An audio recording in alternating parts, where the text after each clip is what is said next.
Magandang araw po sa ating lahat. Happy Solnal sa ating mga kapatid. Kamusta po ang isang linggo po natin? Kayo po ba ay nakapagpahinga? Si Sister, saan po kayo pumunta? Punta po kayo ng Busan. Hindi po ba kayo na traffic? Sister Rose, may pinuntan po ba kaya? Dito lang sa Incheon. Sa ating Solnal, sa Korea po ay we are following lunar calendar. So, lunar calendar, ito po yung New Year nila eh. So, similar with Chinese New Year. But we are not Chinese. We are similar schedule with because the calendar is following the lunar calendar. So, Koreans have two birthdays. One is their original birthday and the other one is yung lunar calendar birthday po nila eh. So, double celebration. Ako rin, sa loob po ng isang linggo, marami pong mga naging ganap po sa atin. My hometown is in Daegu, so we went to Daegu. After in Daegu, we went to the hometown of my wife. It's in Jeollado. So approximately around 400 kilometers from Incheon to Jeollado. 전라북도 벌교. So mostly it takes around 3 hours and a half. But when I came back here, during that time, 10 hours. 10 hours. So, sobrang mahaba. Tama po ba? So, 10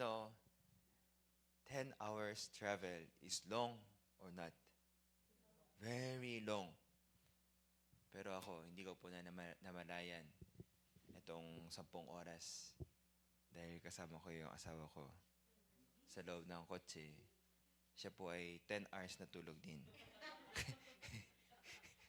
Yung 10 hours ko naging 20 hours. Silang dalawa ni Ayon, sarap ng tulog. Anyways, ganun po ako nagpalipas ng isang araw ng Solnal sa loob po ng sasakyan. Sobrang naging matraffic. Kaya it's very important, sino po ba yung kasama natin? Depende sa kung sino yung kasama natin, it's a very big influence eh. It's a very big impact. So if you are with a person you love, yung oras ay hindi natin namamalayan eh. And then yung oras na yun ay kahit walang ginagawa, masaya pa rin. Kahit anong ginagawa, masaya pa rin. Kasi siya yung kasama natin eh. But the good news is, after this judgment in this world, our life will be forever with the one who saved us from our sins. So, itong araw po na yun ay yung pinakamasayang araw, pinakamapagpalang araw. Yung araw na mga kapiling at makakasama po natin ang ating mahal na Panginoon. Amen. Naalala ko isang araw, sabi po ni Brother JR, Pastor, nagugulat ako pagka nasa Pinas ako, kasama ko yung pamilya ko, di ko nararamdaman yung sakit. Tapos masarap yung tulog ko. Pero dito sa Korea, hindi ako nakakatulog na maayos. Tapos minsan sumasakit. Yung totoo ay, sino ba yung kasama ko? Kung kasama ko ay yung mga mahal na tao ko sa buhay, kahit pagod ay, yung pagod ay hindi nararamdaman eh. Pero alam po ba ninyo, sino po ba yung kapiling po natin? Walang iba kundi si Jesucristo na ating tagapagligtas. Kung alalahanin po natin itong dakilang pag-ibig at sakripisyo ng ating mahal na Diyos, yung puso natin ay hindi napapagod. Hindi po dahil sa walang pagod. Merong pagod pero hindi napapagod. Kahapon, buong araw. Sa totoo, hindi ko po alam kung alam po ninyo. Kada Sabado, sobrang maraming mga bisita na dumarating dito po sa ating center. So, kung kayo po ay merong time, pwede rin po kayong bumisita.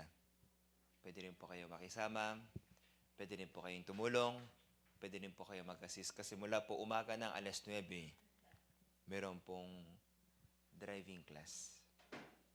Driving class. And then, after po nun, meron din pong barista class. And then, itong mga students po natin, para masulit nila yung oras, dito na rin sila kumakain. Babaon po sila. And then, pagkatapos po nun ay Korean class. And then, pagkatapos po nun ay hair class. And then, pagkatapos po nun ay merong tour. Nag-tour po sila sa Morning Sijang. Di po kami sinama. Merong tour. Pagkatapos nun, may Korean class ulit. Alam nyo anong oras matatapos? Alas 9 po ng gabi. Tapos bawat oras may commercial si Hayon. Minsan iniisip ko, ang buhay ko ba ay lugi or ang buhay ko ba ay mapalad? Pero kahapon naisip ko sobrang mapalad. Alam niyo po kung bakit? Kasi 'di ba Solnal, alam niyo po yung tradition sa Korea. Pagka New Year, they are giving yung ton. Have you heard? Baon. Kaya si Hayon kahapon, nung lumabas siya dito, marunong na mag-bless. Bless. Daming students kahapon, mga 40. Lahat ng students bless.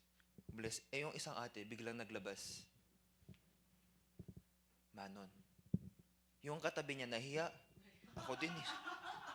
Yung nagbigay yung katabi. Ako din. Kaya kahapon, nakaipon kami 110,000. Kaya ito. Hayon, ikaw yung finance ng ating church ha. I cannot live without Hayon.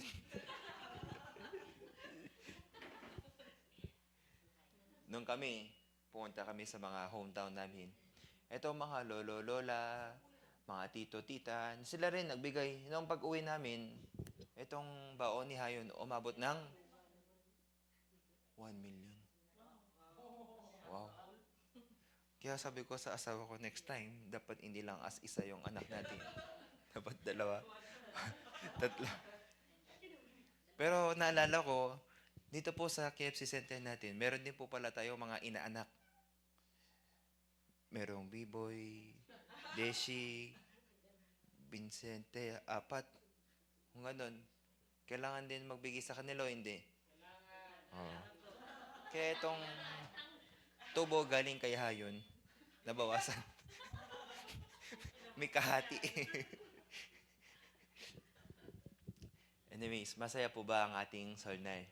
Ang gusto ko pong sabihin, sino ba ang ating kasama? Sa oras po na ito, araw po ng Sunday, araw po na pwede po nating makapiling. Sa totoo, ang simbahan po ay hindi po isang lugar, kundi ito po ay isang body of Christ kung saan ang mga kapatiran ay magkakasama-sama sa isang lugar. So, hindi ibig sabihin, kailangan sa simbahan lang, pwede magkaroon ng fellowship time. Hindi po. It's where there is the body of Christ is the church. It's not the appearance, hindi ito yung itsura, but it's the body of Christ. Kaya kung sino po yung kasama po natin, doon, depende doon ay, ang puso po natin ay pwede maging maligaya, pwede maging malungkot, pwede maging masaya. Naway sa oras po na ito, ang oras po ng ating pakikinig po ng salita ay pwede po maging masaya at maligaya, mabiyaya sa ating puso. Basahin po natin, Book of Genesis chapter 21. Kung meron po kayong mga Biblia, babasahin po natin mula verse 8.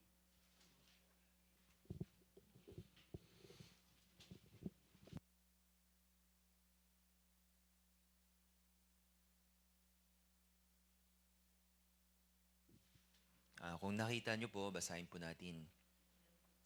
At lumaki ang sanggol at inihiwalay sa suso at nagpiging ng malaki si Abraham ng araw na inihiwalay sa suso si Isaac. At nakita ni Sarah ang anak ni Agar na taga-Ehipto na ito ay nagkaanak kay Abraham na tumutuya sa kanya. Kaya't sinabi niya kay Abraham, palayasin mo ang aliping ito at ang kanyang anak, sapagkat hindi magmamana ang anak ng aliping ito na kahati ng aking anak sa makatuwid bagay si Isaac. At ang bagay na ito ay naging lubhang mabigat sa paningin ni Abraham dahil sa kanyang anak. At sinabi ng Diyos kay Abraham, huwag mong mabigatin ito sa iyong paningin dahil sa iyong alipin. Sa lahat ng sasabihin ko sa iyo ni Sarah, ay makinig ka sa kanyang tinig sapagkat kay Isaac tatawagin ang inyong lahi. Hanggang verse 12. Simula po ngayong taon, sinimulan po natin ang ating Sunday sermon with a series of Book of Genesis. Naalala po ninyo, mula po sa Genesis chapter 1, mula kay Adam at Eva, si Abel, at hanggang sa Genesis chapter 5, 6, sinumpa ng Diyos ang lupa, hanggang sa tuloy-tuloy, nakita natin yung kwento po ni Abraham. Ngayon, si Abraham po ay nagkaroon ng anak. Pero bago po siya magkaroon ng Isaac ay nagkaroon po siya ng Ismael. Si Ismael po ay galing sa anak ng Ehipto na si Hagar. Siya ay alipin sa kanyang bahay. Pero bakit ba siya nagkaroon ng anak kay Hagar? Dahil sa puso ni Abraham ay, di ba merong pangako yung Diyos sa akin? Sabi ng Panginoon sa akin, ako ay gagawin niyang ama ng maraming bansa. Ako ay gagawin niyang dakila, ako ay pagpapalain niya, ako ay gagabayan niya. And He will make my name great. Pero kahit anong oras yung lumipas, si Abraham ay hindi nagkaroon ng anak eh. Muli, sinabi ng Panginoon, tumingin ka sa langit. Tingnan mo kung gaano karami ang bituin. Ganon ko paparamihin ang iyong lahi. Muli, sinabi ng Panginoon, tumingin ka sa lupa. Kung gaano karami ang buhangin, ganon ko paparamihin ang iyong lahi. Kahit na maraming mga pangako, pero marami ding pagsubok. Kaya yung puso ni Abraham ay laging nangangamba. Laging nagdadalawang isip, laging natatakot. Pero, kailangan kong manganak. Meron ng pananampalataya. Meron ng pananampalataya dahil meron pangako ng Diyos, merong salita ng Diyos, pero hindi nangyayari yung resulta eh. Sige, para mangyari yung resulta ng Diyos, kailangan kong magkaroon ng anak. Hagar, halika dito. Kaya sa pamamagitan ni Hagar ay nagkaroon ng anak na si Ismael. Pero ito ay hindi sa pamamagitan ng pananampalataya. If you remember our New Year's message, sa pamamagitan ng pananampalataya. Hebrews chapter 11, mula verse 6, makikita po natin, paano natin pwedeng paligayahin ang Diyos? Paano ba pwedeng maging kalugod-lugod sa Diyos? Ayon ay sa pamamagitan ng pananampalataya. Hindi importante kung ano ang proseso. Importante ay sa pamamagitan ba ng pananampalataya. Hindi importante kung ano ba yung gawa. Hindi importante kung ano ba yung resulta. Ito ba ay sa pamamagitan ng pananampalataya. Pero dumating ang pangako ng Diyos muli sa pamamagitan ni Sarah, si Abraham ay nagkaroon ng anak na si Isaac. Ano ang ibig sabihin ng pangalan ni Isaac? Basahin po natin.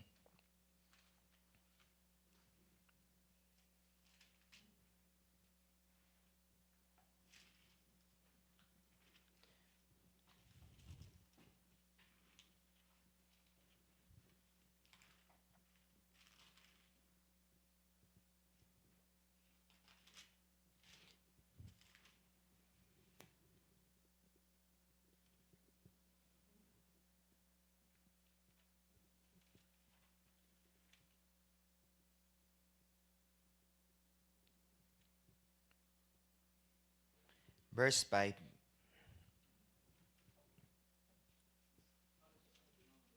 Same chapter po. Chapter 21, verse 5.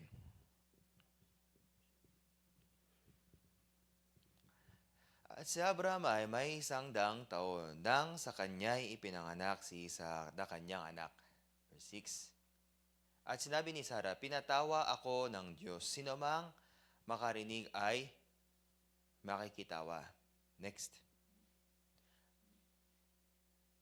At sinabi niya, sinong nakapagsabi kay Abraham na si Sarah ay magpapasuso ng anak sapagkat ako ay nagkaanak sa kanya ng isang lalaki sa kanyang katandaan. Si Isaac ay, kasi nung narinig ni Sarah itong pangako ay, siya ay tumawa eh. Ako ay pinatawa ng Diyos. Pero itong tawa ay hindi dahil sa nakakatawa, kundi, pwede palang mangyari sa akin ito. Nung ipinanganak si Isaac ay, isipin ninyo, 100 taon. Si Abraham, si Sarah ay 90, kung ganon, nakakita na ba kayo ng ganong lola na nagpapadede sa kanyang anak? Nakakatawa eh. Pero alam ninyo, habang sila ay lumalaki, ano po ang sabi sa verse 9. At nakita ni Sarah ang kanyang anak, ang anak ni Agar na taga-Ehipto, na ito ay nagkaanak kay Abraham, na tumutuya sa kanya. Alam niyo po ba ibig sabihin ng tumutuya? Ha? Kumbaga sabihin natin sa mga manok, tumutuka. Ibig sabihin, pagka tumutuka, masakit o hindi? Nangaway. Tumutuya is, inaaway, tapos, iniinis, ginagalit. Kaya kung imagine ninyo, merong, halimbawa, si Hayon, tapos, nakita ninyo, eto si Hayon. Cute naman. Minsan gustong, lambingin, pero minsan gusto ring awayin. Cute naman ito. Nakita ni Sarah, etong si Ismael ay, inaaway niya si Isaac eh. Kaya anong sabi sa verse 10? Kaya sinabi niya kay Abraham, palayasin mo ang aliping ito at ang kanyang anak. Sapagkat hindi magamana ang kanyang anak na aliping ito na kahati ng aking anak sa makatuwid bagay ni Esau. Minsan yung salitang palayasin ay hindi maganda sa ating pandinig. Tama po ba? Pero sabi ni Sarah, palayasin. Palayasin itong anak na galing kay Hagar na Ehipto. Bakit? Dahil itong anak na ito ay inaaway sino? Isaac eh. Pangalawa, etong si Hagar ay, etong lahi ng Ehipto ay, etong si Ismael ay, hindi magmamana kay Abraham. You will never be in the descendant of Abraham. Bakit? Because your son is from where? Mula saan? Mula sa laman. Mula sa hindi pananampalataya, kundi mula sa gawa ng tao. Mula sa sikap ng tao. Mula sa effort ng tao. That's why, doon nakita ni Sarah, pagkakasama itong si Isaac kay Agar, itong laman, itong mundo, aawayin niya itong si Isaac. Isipin ninyo, kung lumilipas yung araw, yung oras, habang lumalaki yung bata, habang lumalaki sa hayon, habang lumalaki itong si Isaac, kung merong mga away, maganda ba o hindi? Pwede bang lumaki na mabuti? Hindi pwede. So, kailangan itong nangaway ay, kailangan tanggalin o hindi? Kailangan eh. Next. Ano ang sabi ni Abraham? At ang bagay na ito ay naging lubhang mabigat sa paningin ni Abraham dahil sa kanyang anak.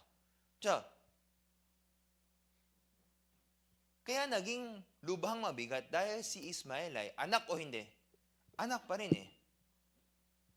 Pero anak sa labas. Naintindihan po ninyo? Hindi anak sa tunay, kundi anak sa labas. Pero sa puso ni Abraham ay, anak ko pa rin ito eh. Kaya mahirap palayasin. Kasi sa akin ito eh. It's very hard to let go. It's very hard. It's very hard to hold on. Pero sabi ng Panginoon ay, bitawan mo. Sabi ng Panginoon ay, iwan mo. Sabi ng Panginoon, pakawalan mo. Pero dahil kay Abraham ay, anak ko to eh. Akin to eh. Mahal ko to eh.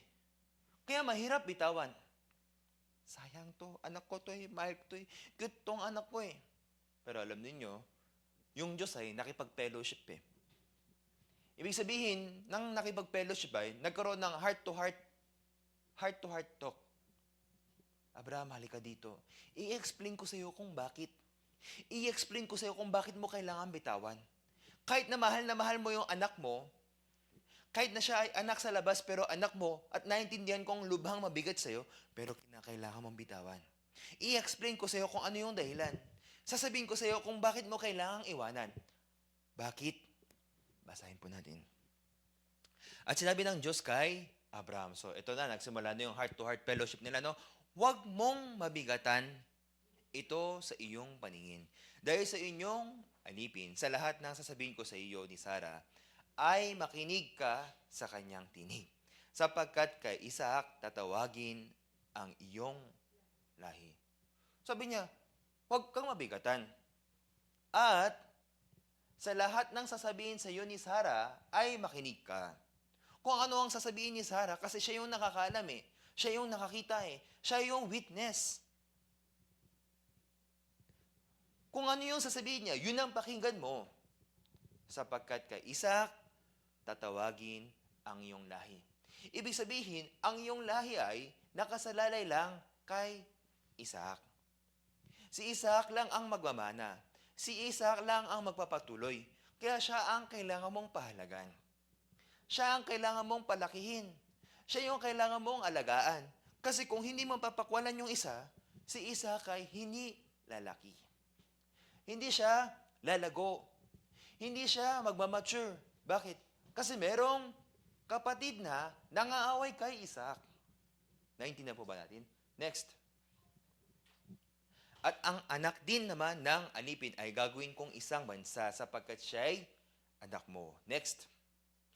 At nagbangong maaga sa kinaumagahan si Abraham at kumuha ng tinapay at ng isang bahang balat ng tubig at iminigay kay Agar at pinatong sa kanyang balikat at ang bata at siya ay pinagpaalam at siya ay nagpaalam at naggala sa ilang ng Beersheba. Pinalaya o hindi? Pinalaya. Mahirap man palayain, pero pinalaya o hindi? Oh, iba yung pagkaintindihan ni Ate Shubi. Pinalaya, bakit meron po yata pinagdadaanan? Pero ba kailangan palayain? Ano ba ang sumasagabay sa iyong puso? Naks, kailangan ng heart-to-heart fellowship yan mamaya.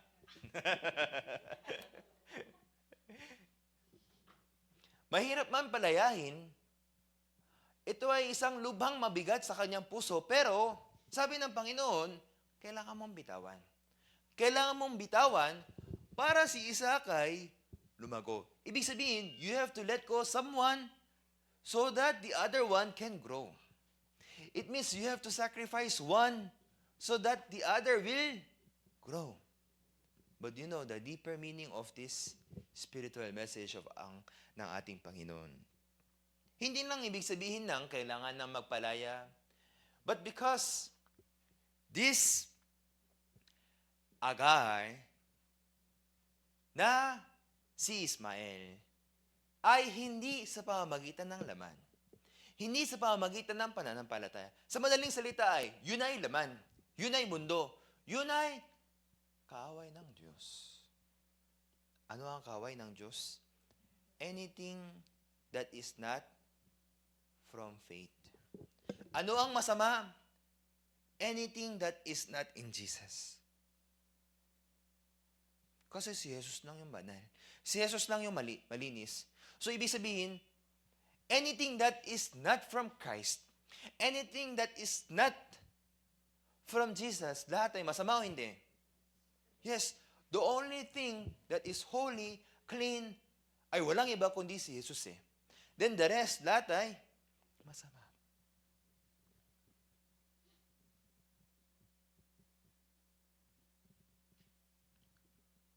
Si Ismael.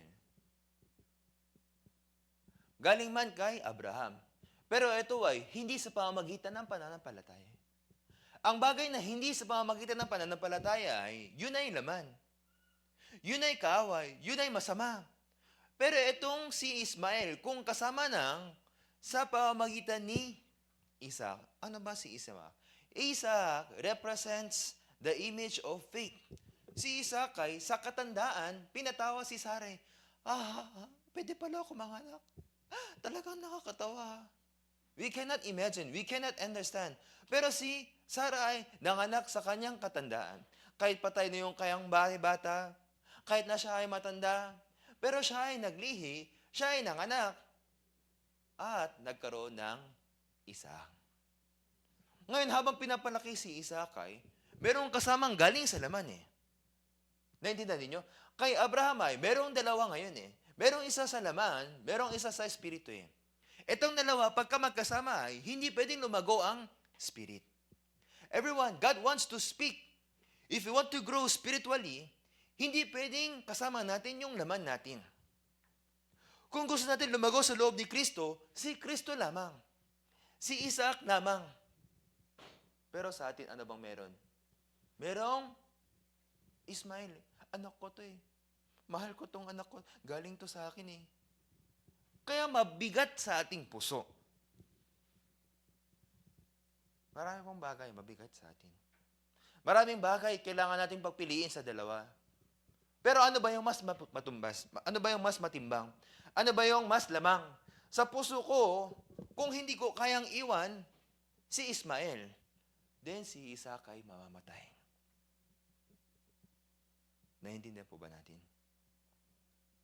Sa buhay natin, kung hindi ko itatapon si Ismael, kahit na anak ko, kahit na mahal ko, pero itong si Ismael ay, dahil galing sa aking laman ay, kailangan kong itapon para si Isaac ay lumago. Sa madaling salita, para si Kristo sa loob ng aking puso ay lumago, ay kinakailangan kong itapon yung mga makamundong bagay sa buhay ko. Amen? Lahat ng bagay na sa pamamagitan ng gawa, lahat ng bagay na sa pamamagitan ng aking kilos, aking sikap, ay hindi pwedeng kasama sa pananampalataya. Amen? Sa buhay ko, maraming beses ako rin nagsikap. Ako rin, gusto ko rin gawing mabuti. Gusto ko rin maging maganda. Gusto ko rin maging matagumpay. That's why I always do good works, effort, but God doesn't like this way. Kaya kailangan kong i-let go. Kailangan kong palayain itong laman sa aking buhay. Sa madaling salita na i-let go ay itapon. Sa magandang salita is to let go. Pero sa practical and frankly speaking, ay kailangan kong itapon. I have to throw away. I have to reject. Ano ba yung gusto ko sa aking laman? Yung pita ng laman, yung kagustuhan ng laman. Ano po ba yung gusto ng laman? Yung mga bagay na, makamunong bagay. Yung mga bagay na ayaw magpalapit kay Kristo. Amen?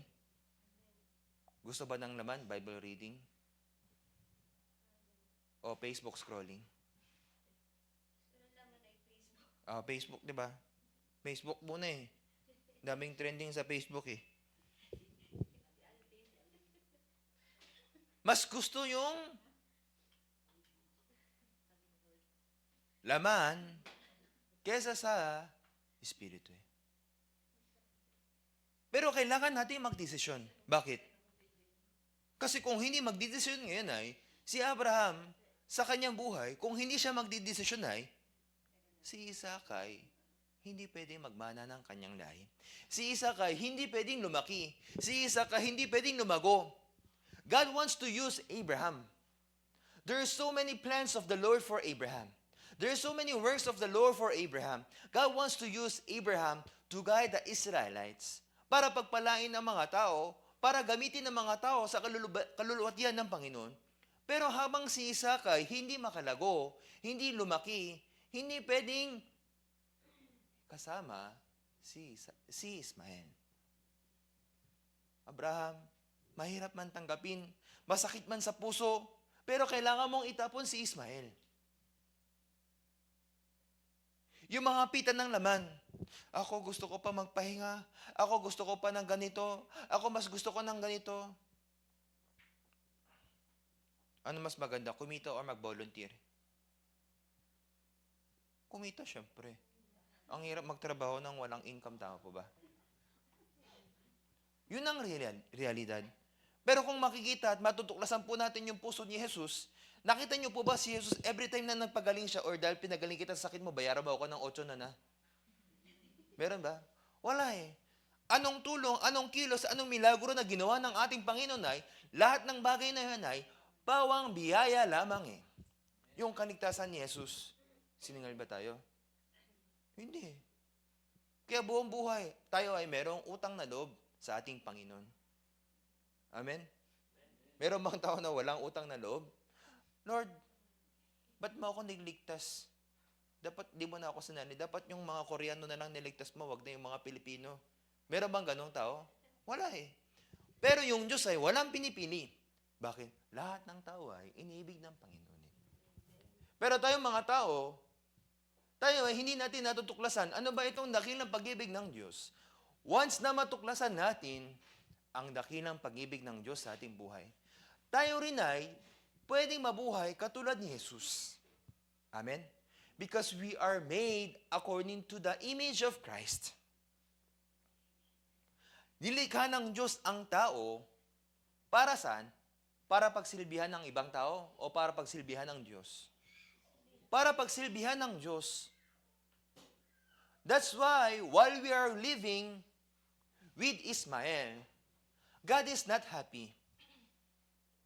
That's why, masakit man sa akin, dahil galing sa akin, kasi iniisip natin, akin to eh. Akin tong oras na to, akin tong pera na to, akin tong buhay na to. It's very hard to give. It's very hard to let go. But I must, so that Isaac will grow. Amen? I must, so that God can work in my life. Paanong kikilos ang Diyos? Paanong kikilos ang Diyos sa akin? Kung sa akin ay merong Ismael. Naintindihan po ba natin?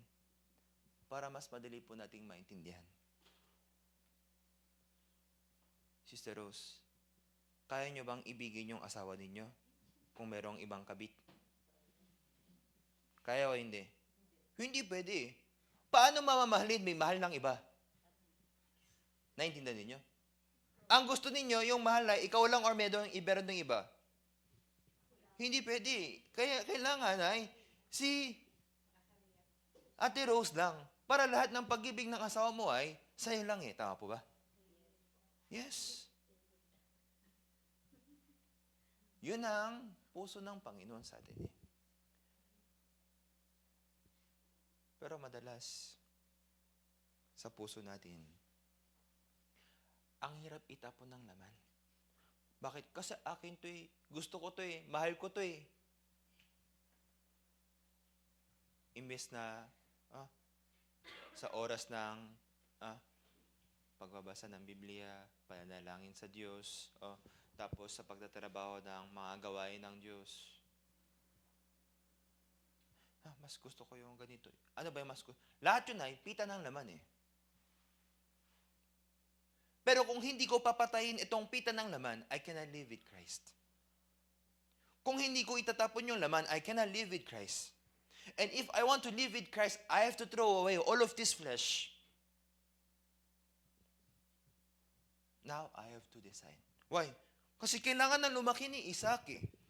Kailangan nang tanggapin ni Isaac yung pagmamana ng kanyang ama. Gusto na ng Diyos kumilos sa atin, but God cannot work to us because of Ismael that is in us. Sa madaling salita, dahil sa laman na meron sa atin. Sa madaling salita, sa ating mga gawa, sa ating mga kilos, sa ating mga sikap, dahil hawak-hawak ko itong mga laman, itong mga mundo, yung Diyos kahit niya gusto niyang kumilos sa atin ay, hindi siya makakilos sa atin eh. Sa madaling salita, God wants to work to your life. To each and every one of you. Now, what we have to do is, first, we have to accept the truth. God wants to work in my life. Second, in order for God can work in my life, I have to throw away this flesh in my life. Amen? God cannot dwell into dirty place. Because God is holy. So only in holy place. So it must be holy so God can enter. Sino ba yung pwedeng makapasok sa tabernacle? After po ng Genesis. Sobrang maganda pong topic ang tabernacle. Sino ba yung pwedeng makapasok sa most holy place? Yung tao na nakapaglinis ng kasalanan eh. Sa madaling salita, yung tao na malinis, yung tao na banal, yung tao na walang kasalanan lang pwedeng makapasok sa most holy place. Sino ba pwede makapasok sa kaharian ng Diyos? Yung tao na tinapon na ang laman at sino na lang? Si Isaac na lang. At si Isaac ay pwedeng lumago. Pagka si Isaac ay lumago, siya ay magmamana ng mga kayamanan ng kanyang ama, siya yung maglilid ng kanyang mga tao. Sa kanya, ang Diyos ay kikilos. Sa kanya, ang Diyos ay ibibigay ang pagpapala ng Diyos. Naway lahat tayo. Katulad po ni Abraham, we may decide in our heart, am I going to take care of my beloved Ismael or I'm going to let it go? I have to let it go so that Isaac will grow. Sometimes, masakit man tanggapin, malubha at mabigat sa ating puso, pero yun ang ikakabuti ng ating buhay. Dahil habang hawak-hawak ko itong si Ismael, ibig sabihin hawak-hawak ko yung laman eh. Ngayon, habang hawak-hawak ko ito ay, God cannot work in us. You know, this hayun, kailan lang pwedeng makontrol pagka wala ng energy. Pero pagka merong energy, sobrang likot, sobrang ingay, pero pagka wala ng energy, sobrang daling alagaan eh. Tama po ba?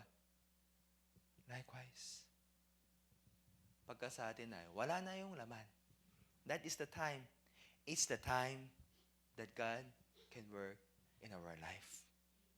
Everyone, let me ask you, do you want God to work in your life? Yes. Then you must let go your flesh. You must let go Ismael in your life so that Isaac in your life, who is Christ, can grow. Amen? Naway lahat po tayo pwedeng mabuhay ng katulad po ni Abraham na pwede nating i-let go ang ating laman. And Isaac will grow in our life.